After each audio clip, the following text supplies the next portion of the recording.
Until the NFL season kicks off, teams are working to finalize roster spots and spending, of course, too. And for the big three, some big decisions will need to be made. We've seen things get messy in Dallas, Cincy open to trade options, and things may be trending in the right direction in Washington. All things to monitor ahead of kickoff on September 4th when the Cowboys meet the Eagles. Of course, the biggest question in that one is whether or not Micah Parsons will line up for Dallas in that opener. Jerry has made it a point to share his side of the story to anyone who will listen. That list now extends to Micah Parsons' mother, Sharice. This is the two of them taking a picture at one of the tunnel restaurants at AT&T Stadium. You see the smile, both of them smiling pretty big as the Cowboys take down the Falcons. This is Micah Parsons' brother Terrence sharing this photo with the caption, quote, "Jerry trying his best," laughing emoji. It is certainly a different perspective than Micah Parsons, who at that game, as we just told you, walked into the field eating nachos. He was seen laying on the medical table at the start of the third quarter, making himself right at home. Everything you want to see the Lion doing except for playing football. So obviously there are some concerns. He also scrubbed the Cowboys from his social media all across the board. So Ryan Wilson, you know I am in crisis mode here as the resident Dallas Cowboys fan here on CBS Sports HQ, but you're going to bring us back to reality here as we welcome in our lead draft analyst, Ryan Wilson. I mean, Ryan, where do we go for here in Dallas? Because we're talking about moves and contracts that can derail a season. You know I've been watching that documentary. We've seen this play out before with Emmitt Smith and Jerry and how that holdout went. They went on to win a Super Bowl that year, but I don't know if I'm getting the same vibes. Just where are you at in this latest edition of the Micah Parsons versus Jerry Jones saga? Good morning, Haley. Love the glasses. We got to stick together, 4 eyes and all. But in terms of what that means for our ability to see what's going on in Dallas, I think it's exactly what we think it is, right? You talked about the Netflix documentary, which gave us some insight and perhaps reminded us of how Jerry was when he arrived in Dallas back in the late 80s. And there was an entire city, maybe even a state of Cowboys fans that were incredibly angry at how he treated Tom Landry on the way out the door.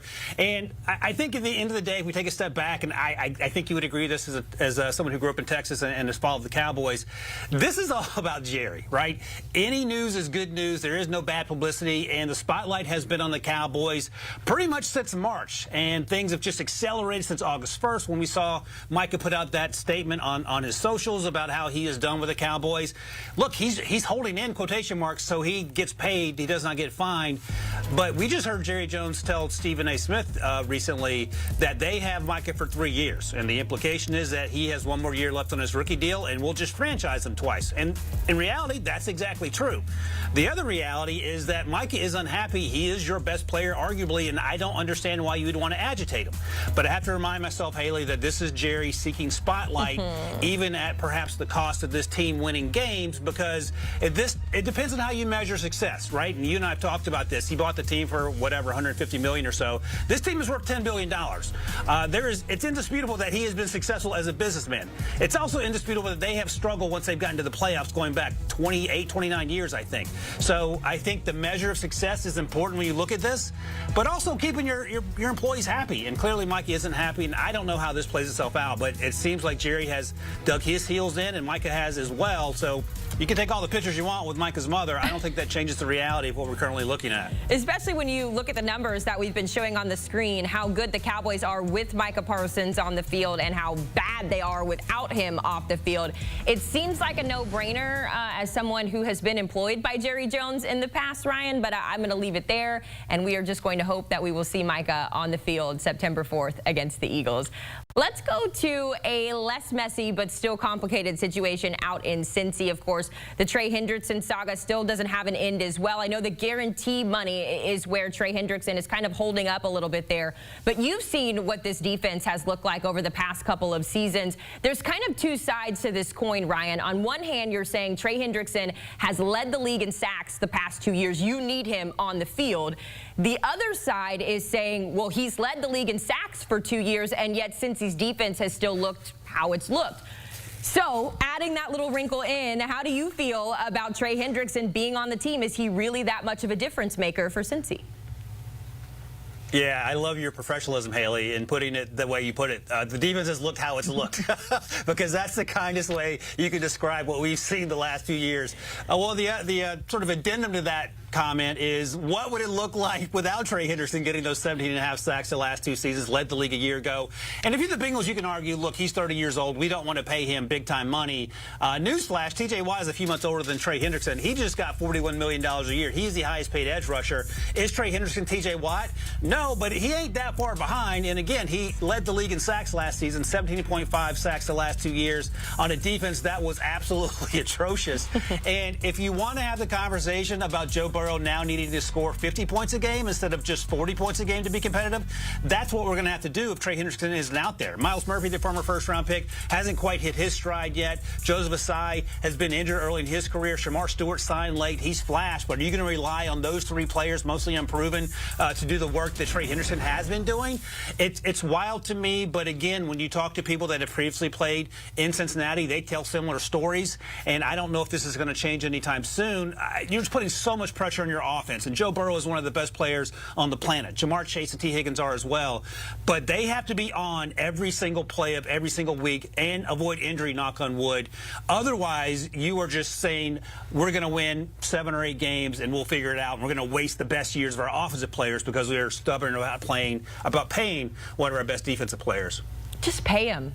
Just get it over with. All of these. Just get it out of the way. Sign the paperwork. I will mention, though, that Trey Hendrickson still is technically under contract, so maybe they're moving a little bit slower from that regard. But either way, we'll hope to see some solutions, including out in our nation's capital, Ryan. It kind of feels like things are trending in the opposite, but a positive direction for Terry McLaurin. He comes off the PUP. He's working back into drills.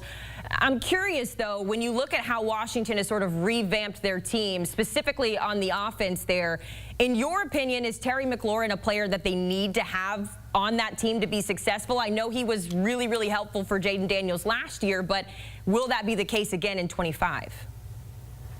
Absolutely, and it's one of the rare examples where a non-quarterback has some leverage. Now, this has been dragged out a little bit. I'm sure Terry's frustrated to some degree, but you talked about it, Haley, last year, Jaden Daniels' first year with Cliff Kingsbury, obviously a rookie, and Terry McLaurin was a huge part of the success they had, and you don't want to go into a situation where, I don't want to call Terry McLaurin a security blanket for Jaden Daniels, but he's a big part of that offense. They have Deebo Samuel. Is he a number 1? I don't think he is, especially if you can get Terry out there. Noah Brown was a solid number 3 last year. They have Michael Gallup, who's been injured in recent years, and they have Luke McCaffrey, who was coming into year 2 and was drafted 99th overall last year and has flashed, but he is not quite at the level where I think you feel comfortable rolling out these names without a Terry McLaurin there. Again, the issue is age and what are you going to pay him. DK Metcalf makes $33 million a year on his new deal with the Steelers, and I've argued this since we've started talking about Terry McLaurin wanting more money. I think he is more valuable to the Commanders than DK was in Seattle and perhaps will be in Pittsburgh in terms of what expectations and the level of productivity and the consistency we've seen from Terry.